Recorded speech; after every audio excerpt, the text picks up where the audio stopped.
هنعمل إيه النهاردة يا أوريث؟ اللي بنحاول نعمله كل يوم. هنحاول نسيطر على العالم.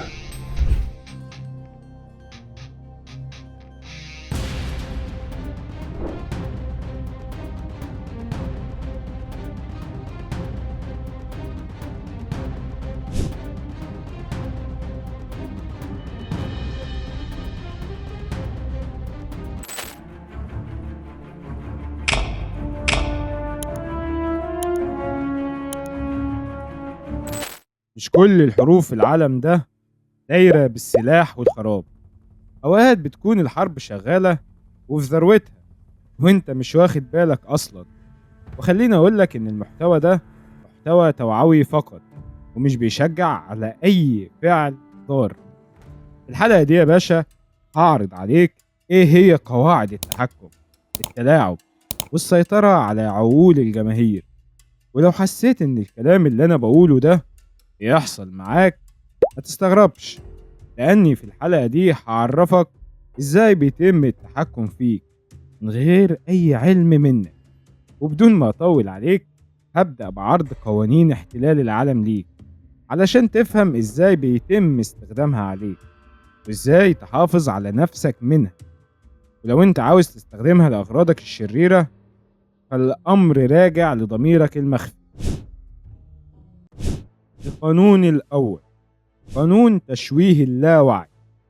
بص يا باشا، كل يوم بتتعرض لكمية كلام ورسائل رهيبة بتخش لدماغك من غير ما تاخد بالك، وده مش صدفة، ده قانون اسمه تشويه اللاوعي. الفكرة بسيطة، الجهات الكبيرة عارفة كويس إن عقلك فيه شوية ثغرات، وأول ثغرة هي التكرار. لما تكرر معلومة معينة كتير عقلك بيقبلها تلقائيا كأنها حقيقة حتى لو كانت غلط. فكرة إن المعلومات دي تفضل بتتقال دايما كأنها حقيقة بتخلي العقل يصدقها، ده لأنه كده كده هيكسل يدور على الحقيقة من مصادرها الكتيرة. وزي ما احنا عارفين كتر التكرار يعلم. وهسيبك تكمل في الكومنتات. والثغرة التانية هي التشوهات الفكرية، زي مثلا لما تشوف خبر سيء مرة أو مرتين تقوم تعمم وتقول البلد دي كلها بايظة، أو الناس دي كلها بنت هنا عقلك عمل تعميم غير منطقي علشان انت استقبلت الخبر ده بطريقة تخليك تبصله بصة عمومية مش خاصة. والثغرة التالتة هي الطاعة العمياء للسلطة. في تجربة شهيرة اسمها ميليجرام، اكتشفوا ان معظم الناس مستعدة تنفذ اوامر غريبة او حتى خطيرة بس لمجرد انها جاية من حد عنده سلطة او لقب رسمي. لما تجمع كل ده مع بعض هيبقى سهل جدا التحكم في افكارك من غير ما تحس. بس انت بقى علشان تحمي دماغك اول ما تسمع معلومة بتتكرر بشكل مستمر وقف ثانية واحدة واسأل نفسك سؤال واضح، هل الفكرة دي أنا مقتنع بيها فعلا ولا في حد بيحاول يزرعها في عقلي؟ لو سألت نفسك السؤال ده كل يوم صدقني هتبقى صعب جدا إن حد يلعب في عقلك تاني. وتاني قانون هو قانون إطار السيطرة. بص كده، اللي بيحرك العالم مش الحقيقة، لأ، الزاوية اللي بتتشاف منها الحقيقة. وده بالظبط اللي بيعمله قانون إطار السيطرة.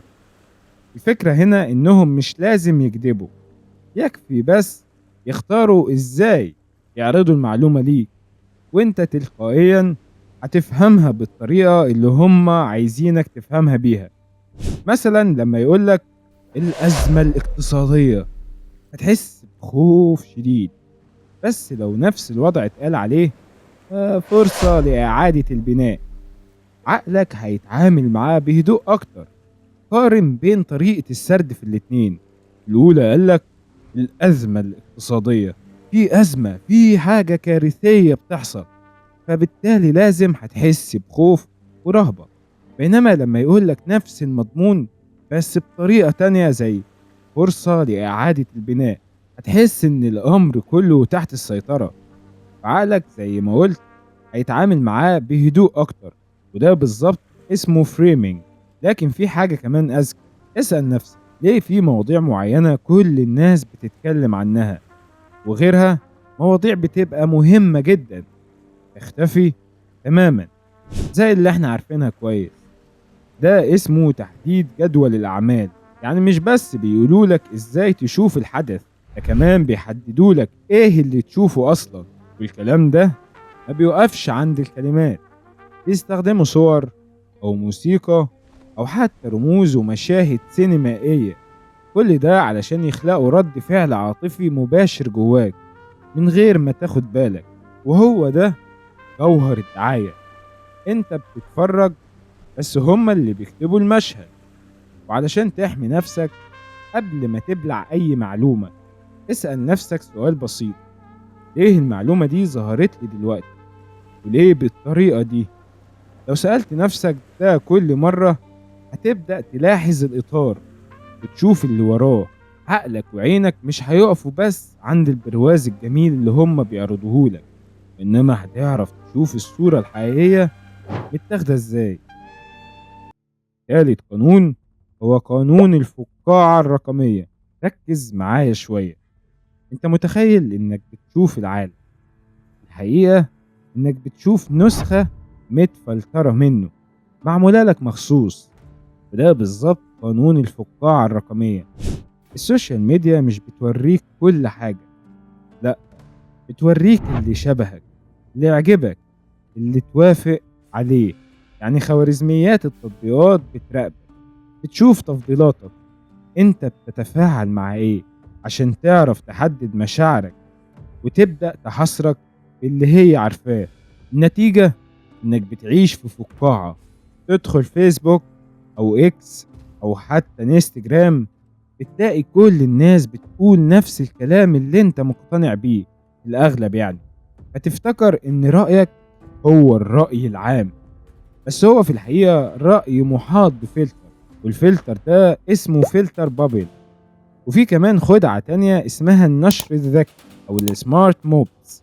يعني مثلا منشور معين يوصل ل1,000,000 شخص في لحظة، مش عشان هو الأهم، لكن علشان هو بيدفع الناس تفكر في الاتجاه المطلوب منهم يفكروا فيه. انت فاكر انك بتقرر، بس الحقيقة انك محطوط وسط موجة، والموجة دي معمولة مخصوص علشانك. وعلشان تكسر الفقاعة دي محتاج تسأل نفسك: هو أنا فعلا بختار اللي بشوفه ولا في حد بيختار لي؟ ولو فعلا عاوز تشوف الحقيقة كاملة لازم تبدأ تطلع راسك بره الفقاعة دي، حتى لو كان الجو بره مزعج. بس كده يا باشا، دلوقتي انت عرفت 3 من أخطر القوانين اللي بيتحكموا بيها في عقول الناس: التكرار والتقطير والفقاعة الرقمية. وخليني أقولك الحقيقة اللي مش بيقولوها: انت مش لازم تكون ضحية، بس كمان مش لازم تكون جلاد. المعرفة دي ممكن تستخدمها علشان تحمي نفسك أو علشان تسيطر على غيرك. القرار ده مش عندي، القرار ده عند ضميرك. لكن لو قررت تبقى حر، ابدأ بسؤال واحد قبل أي معلومة توصلك: مين اللي كاتب السيناريو ده؟ وليه أنا اللي بشوفه؟ لو حسيت إن الحلقة دي فرقت معاك، وسيب لي لايك وشاركها مع حد من أصحابك وقول له: إحنا بنتغفل يا صاحبي. ونكمل كلامنا في مرة تانية.